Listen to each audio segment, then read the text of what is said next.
News, जनजागृती साध्यम, हक्काचे लोकमाध्यम। गांधी तीर्थ, निसर्गाच्या सानिध्यात महात्मा गांधींच्या जीवनावरील जगातील पहिले मल्टीमीडिया म्युझियम। आजच भेट द्या गांधी तीर्थ, जैन हिल्स, जळगाव। अधिक माहितीसाठी www.gandhifoundation.net वर विजिट करा। दौरान ये शेरा चौक में जो ये जाहिर सभा यहाँ पे हो रही है, इस अवसर पर मंच पर मेरे सब साथी, टाइम कम होने की वजह से सबका नाम नहीं ले पा रहा हूँ, नाम लेना भी ज़रूरी है।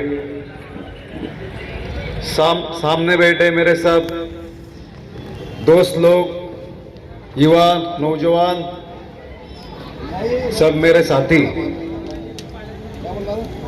आप देख रहे होंगे ये जलगांव शहर में विधानसभा चुनाव के लिए जिस तरीके से प्रचार शुरू है,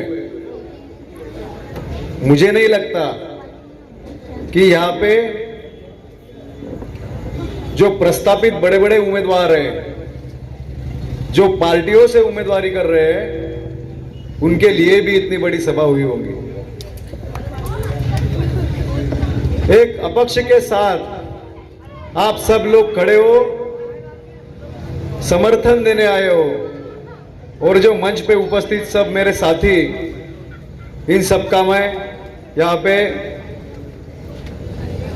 बहुत तहे दिल से शुक्रिया अदा करता हूँ। ये जलगांव शहर में आज के 10 साल पहले जो विधानसभा चुनाव लड़ा गया था, उस विधानसभा चुनाव के यहाँ के जो आमदार है, इन्होंने हम सबको वोट मांगते वक्त एक वचन यहाँ पे, एक आश्वासन यहाँ पे दिया था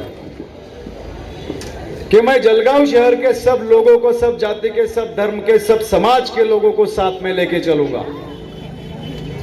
मैं ये जलगांव शहर को इतना विकसित करूंगा, जो जो समस्या इस शहर में हुई है, वो सब समस्याओं का हल निकालूंगा।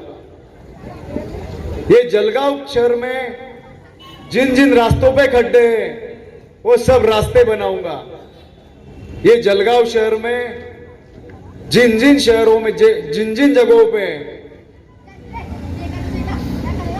गटरे नहीं है, वहां पे गटरे बनाऊंगा। इस जलगांव शहर में जो बच्चे अच्छी शिक्षा नहीं ले पा रहे, उन सब के लिए अच्छे शिक्षा के लिए यहाँ पे स्कूलें बनाऊंगा। इस जलगांव शहर में जो मेरी माँ बहनें हैं, इनके जो सुरक्षा के विषय है, उनको मैं मजबूत करूंगा। लेकिन मुझे आप बताइए, इस 10 साल में हम सबने चुन के दिए जो आमदार है, वो एक भी वादे पे यहाँ पे खरे उतरेगा? यहाँ पे अगर आप देख रहे होंगे तो जलगांव शहर में जहां जहां रास्ते बने, वो सिर्फ और सिर्फ उनके शुभ चिंतक लोग हैं, उनके साथ में रहने वाले लोग हैं। अगर इस शहर में हम लोग टैक्स भरते हैं, अगर इस शहर में हम लोग जो जो चुनाव होते हैं, सब वोटिंग में हिस्सा लेते हैं, उनको चुन के देने के बाद हमारा हक हमको मिला क्या? मेरे को एक बात बताइए आप लोग, यहाँ पे ये जलगांव शहर में ये जो शेरा चौक है, ये आता है कि नहीं आता है? तो ये शेरा चौक, ये मास्टर कॉलोनी, जो इतने सालों से यहाँ का जो विकास था, यहाँ के जो रास्ते बनने चाहिए थे, यहाँ की जो गटरे बनने चाहिए थे, यहाँ पे जो लाइट लगने चाहिए थे, यहाँ के अच्छा शिक्षा के लिए जो स्कूल बनने चाहिए थे, वो क्यों नहीं हुए? ये 2 साल में यहाँ के हमारे जो नगर सेवक है, और यहाँ पे जो स्टेज पे सब मेरे साथीदार बैठे, इनके कोशिश से यहाँ पे कुछ रास्ते बने। इन्होंने बहुत कोशिशें की, तब जाके यहाँ पे कुछ विकास निधि ला सके। लेकिन यहाँ पे जो आमदार चुन के गए, उन्होंने यहाँ पे इस वार्ड के लिए 1 रुपए का भी निधि दिया क्या? एक सिंगल रुपए का भी निधि यहाँ पे आमदार ने दिया नहीं है। क्यों नहीं दिया, ये आपने कभी सोचा है क्या? इसके पीछे भी कुछ कारण है, क्योंकि ये शेरा चौक मास्टर कॉलोनी ये मुस्लिम बस्ती है, इसीलिए यहाँ पे कुछ विकास निधि दिया नहीं गया है। इस तरीके का धर्म भेद, जाति भेद इनके दिमाग में है, तो आप लोग वो वापस यहाँ पे खड़े उनको चुन के देंगे क्या? यहाँ पे जो विकास, जो रास्ते और जो सब हमारे हक की चीजें हैं वो हमको मिलनी चाहिए कि नहीं चाहिए, इस बात को जरा गौर से सोचिए, क्योंकि हम लोग भी इसी देश के नागरिक है, इसी राज्य के नागरिक है, इसी महानगर पालिका के टैक्स होल्डर है, इसी राज्य शासन के टैक्स होल्डर है। हमारे साथ फिर नाइंसाफी क्यों? ये सोचने की बात है। यहां पे मैं आपको बोलने आया हूं कि जो गए 10 साल में हम लोग जो यहाँ पे महसूस कर रहे हैं, जो यहाँ पे तकलीफें सहन कर रहे हैं, अभी वो खत्म होने की अब टाइम आ गया है। यहाँ पे बोला जा रहा है, उनको मालूम है कि अभी उनको चुन के आने के लिए बहुत कोशिशें करनी पड़ रही है और चुन के भी नहीं आएंगे, ये भी समझ में आ गया है। तो यहाँ पे अलग अलग बातें फैलाई जा रही है। यहाँ पे इसी मास्टर कॉलोनी के बाजू में तामापुर और मेहरून का यहाँ पे एक प्रभाग है, जहां से दूसरे उम्मीदवार यहाँ से उम्मीदवारी कर रहे हैं महाविकास आघाड़ी के। आप जरा उनके वार्ड में भी जाके देखिए और अपने वार्ड में भी आप जरा झांक के देखिए। उन्होंने भी कभी आपके लिए, आपके बाजू में रहते हुए आपके यहाँ पे आपके लिए कुछ यहाँ पे विचार किया क्या? लेकिन इनको सबको भी ये पता चल गया है कि हमको वोट मिलने वाला नहीं है ना। उनके वार्ड में भी जाके देखिए और अपने वार्ड में भी आप जरा झांक के देखिए। उन्होंने भी कभी आपके लिए, आपके बाजू में रहते हुए आपके यहाँ पे आपके लिए कुछ यहाँ पे विचार किया क्या?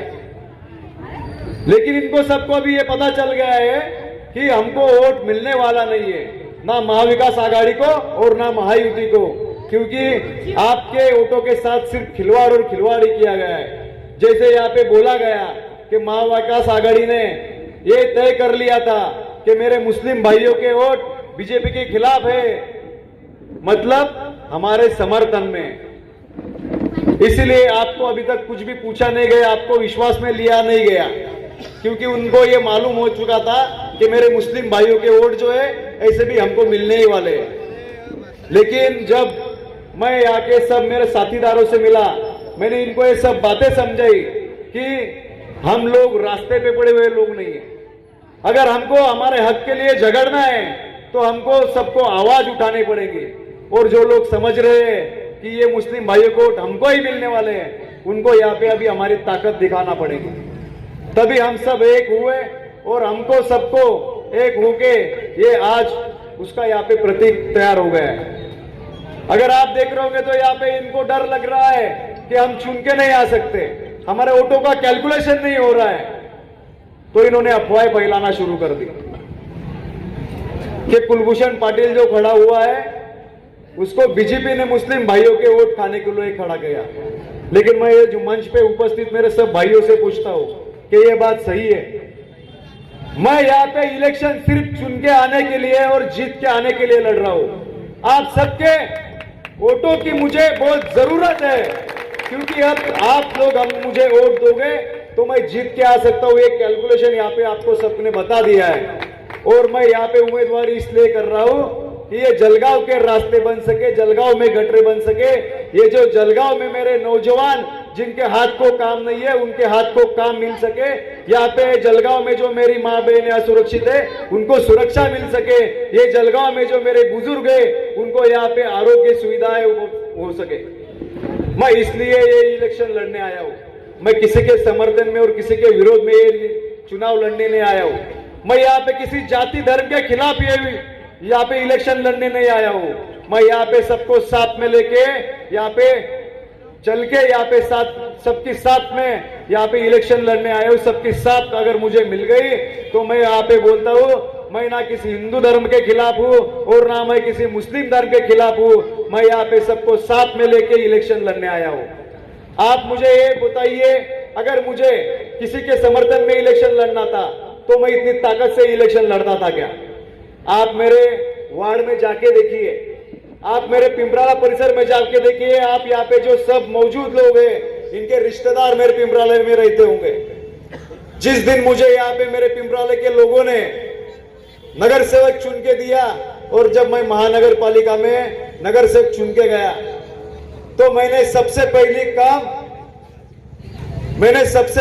काम मेरे मुस्लिम बस्ती में आजाद नगर से किया। मैं जिस वार्ड का प्रतिनिधि हूं, मेरे वार्ड में मेरे समाज के सिर्फ 350 वोट थे। मेरे वार्ड में 5000 मुस्लिम समाज के वोट है, 5000 बौद्ध समाज के वोट है और मैं जिस समाज से बिलोंग करता हूं वहां के सिर्फ 350 वोट थे और ओबीसी एससी एसटी के वहां पे 5000 वोट थे। अगर उन लोगों ने मुझे चुन के दिया होगा, कुछ तो सोच समझ के चुन के दिया होगा ना। आप ये बात का भी एक बार समझ लीजिए। मेरे वार्ड में ना एक गली का रास्ता रहा हुआ है, ना एक गटर रही हुई है। सबसे पहले उर्दू डिजिटल स्कूल मेरे वार्ड में शुरू हुई है। सबसे पहले जो अवैध धंधे मुस्लिम बस्ती में बंद हुए वो मेरे वार्ड में बंद हुए। सबसे पहले मेरे वार्ड के मुस्लिम मां बहनों के लिए बचत कट को सक्षमीकरण चालू हुआ है तो मेरे वार्ड में हुआ है। मैं आपको यहाँ पे मंच पे से झूठी बातें करने नहीं आया हूं। आपके यहाँ पे रिश्तेदार रहते हैं वहां पे मेरे पिंपराले मुड़को में, उनसे आप ये बातें पूछ लीजिए। अगर झूठ होंगी तो आप मुझे कल फोन करके बोलिए कि आप वहां पे स्टेज पे आके मंच पे आके झूठी बातें बोल के गए। मैं यहाँ पे आपको झूठी बातें बोलने नहीं आया हूँ। मैं आपको सबको यही बोलने आया हूँ, आप लोग मुझे साथ दीजिए। आपका सबके साथ और आपके सबके साथ से यहाँ पे ये जलगांव शहर का विकास हो सकता है। ये जलगांव शहर में मुस्लिम वोटों को अभी डिवाइड करने का, विभाजन करने का काम चालू हो गया है क्योंकि इनको समझ में आ चुका है कि जलगांव शहर का जो भी आमदार बनेगा वो सिर्फ और सिर्फ मेरे मुस्लिम भाइयों के वोट के कैलकुलेशन से ही बनेगा। क्योंकि किसी के जाति के लीडिंग कैंडिडेट के वोट उनके पास नहीं है, इसलिए यहाँ पे मुस्लिम भाइयों के वोट डिवीजन करने का काम यहाँ पे शुरू हो गया है। लेकिन मुझे यहाँ पे अभी मैं आश्वस्त हो चुका हूं कि मेरे कोई मुस्लिम भाई लोग इनके बहकावे में नहीं आएंगे। और यहाँ पे एक बात और बोली जा रही है कि कुलभूषण पाटिल कभी चुन के आ गया तो बीजेपी के समर्थन में जाएगा। महाविकास आघाड़ी के लोग बातें फैला रहे हैं कि कुलभूषण को यहाँ पे बीजेपी ने मुस्लिम भाइयों के वोट खाने के लिए खड़ा किया है। लेकिन मैं इनके लिए ये बोल दे रहा हूं, जो जाति धर्म के लिए वोट, जाति धर्म में बांट के वोट मांग रहे हैं, इनके लिए बोल दे रहा हूं। डूब जाती है तूफानों में कश्तियां, बह जाती है बारिशों में बस्तियां। और अब बोल रहा हूं, ये सुन लीजिए कि डूब जाती है तूफानों में कश्तियां, बह जाती है बारिशों में बस्तियां। और आने वाले वक्त में मैं आप सबके साथ से मिटा दूंगा ये बड़ी बड़ी झूठ बोलने वाली हस्तियां। मैं कभी भी जो सेकुलरिज्म की बातें करता है उनके समर्थन में नहीं जाऊंगा। मैं आपको यहां से जो वादे करके जा रहा हूं उन पे खरा उतरूंगा।